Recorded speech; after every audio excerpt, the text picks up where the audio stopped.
Hello everyone, what is going on? My name is M1K3 and welcome back to a brand new video here on the channel. In today's episode, we're going to be talking about 10 things you probably don't know about in Fortnite. Before we get into that, 56.5% of you guys watching are not subscribed, and if you do enjoy the content, consider subscribing and liking the videos. It really helps out so much more than you think. And lastly, let's see if we can get some people on the supported creator code M1K3. This is the best way to directly support me. We currently have 767 users. Let's aim for 1,000. With that said, let's get into today's episode. The first thing a lot of people don't know about Fortnite is that you can reboot your friends from a car. So in order to do this, you gotta hop into a car and drive as close as possible to the reboot van. And then swap seats to the passenger seat and start rebooting. And you might ask, why do I want to do this? Well, for starters, you won't have to use a lot of mats to secure the reboot van. And in addition to that, if somebody comes sneaking up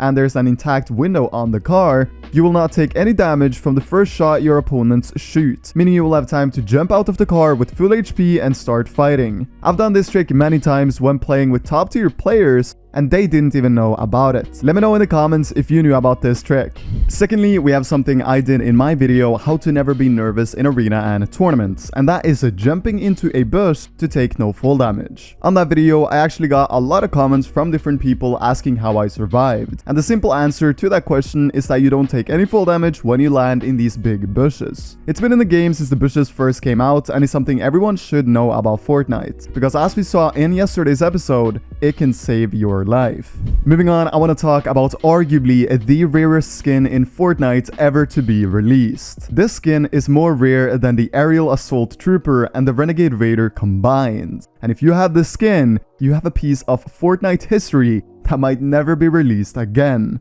The skin I am talking about is probably one that you guys watching have never seen, and it's called Pillar. And it's very understandable that this is the rarest skin in Fortnite, because this is unarguably the ugliest skin I've seen in my entire life. As a matter of fact, it's actually so ugly that I'm pretty sure everyone that has this skin bought it because of a major misclick. But hey, if you have this skin, let me know in the comments below, and I would love if you could tweet me a picture of you using the skin over on my Twitter @M1K3. That would have been a ton of fun. With that said, let's move on. Coming in next is the best way to edit your ramps. Most people, when turning a ramp, perform an edit like shown in the background footage. But you can actually edit your ramp much easier by dragging from the top, bottom, left or right, and then to one of the sides to confirm the ramp edit. I know a lot of people watching might know about this, but I rarely see anyone use this method. And if you perfect this method, then you have the chance of achieving faster mechanics than if you do it the other way, as you need smaller mouse movements to perform this one. Talking about ramps, the next tip is how to teleport a ramp into a box.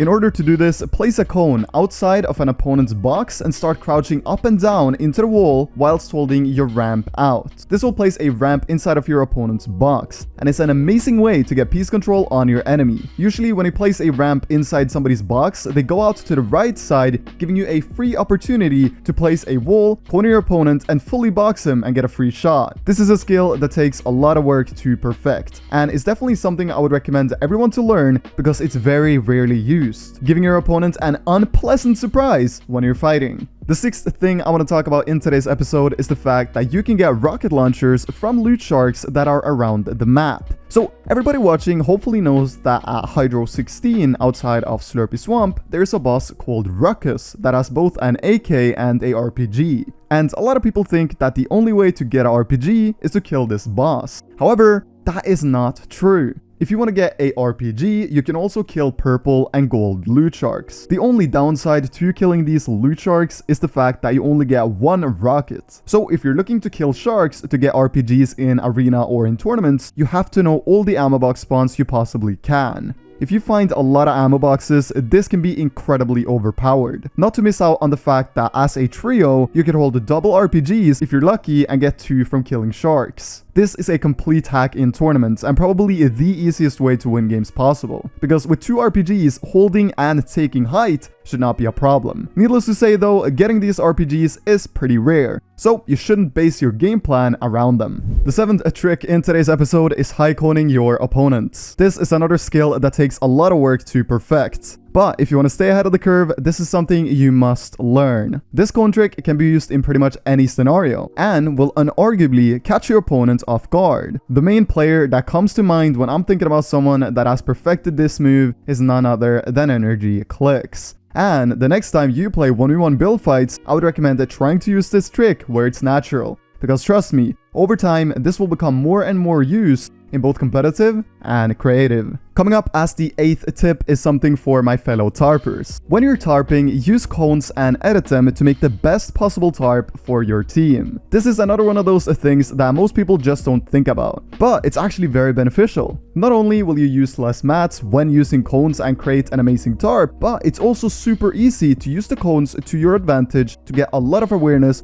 over different situations. Cones are also generally speaking better to edit when it comes to finding kills in endgames, especially when playing trios. If you're like me and play the role tarper, then this is something you must learn. It's not hard at all, but to be consistent and fast, you will have to put in some work into playing customs with your team. The second to last tip in this episode is going to be a Shockwave exploit. This is probably the most overpowered exploit in all of Fortnite, so I would highly recommend trying to learn it. So when you have a Shockwave and you see an opponent boxing up, what you can do is make a box diagonally next to his box and throw a Shockwave into your roof, whilst being in the corner of your own box. What you want to do when the Shockwave goes off is spam clicking your floor keybind and ramp keybind. This way, you can actually exploit into your opponent's box, get behind him, and at the same time face your ramp. If this isn't one of the most incredible exploits in the game right now, then I don't know what is. I really want to credit Jetpacks who showed me this exploit some time ago, because I would never have the creativity to come up with something like this myself. And for the last trick in today's episode, we have mat switching in endgames. This is the most important skill to consistently succeed in endgames that very few players ever learn.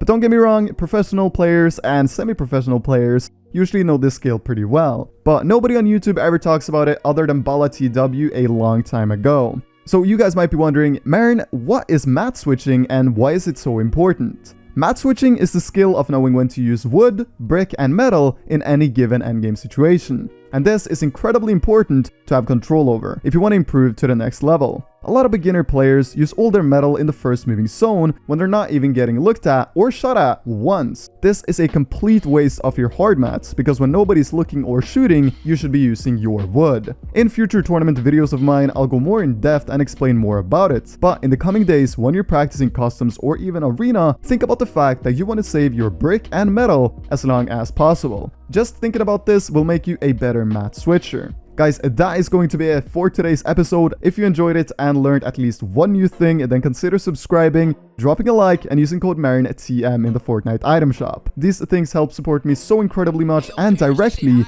and it really means the world to me when you guys pull through. With all of that said, thank you so much for watching today's episode. My name has been MARIN@TM. Stay safe and take care.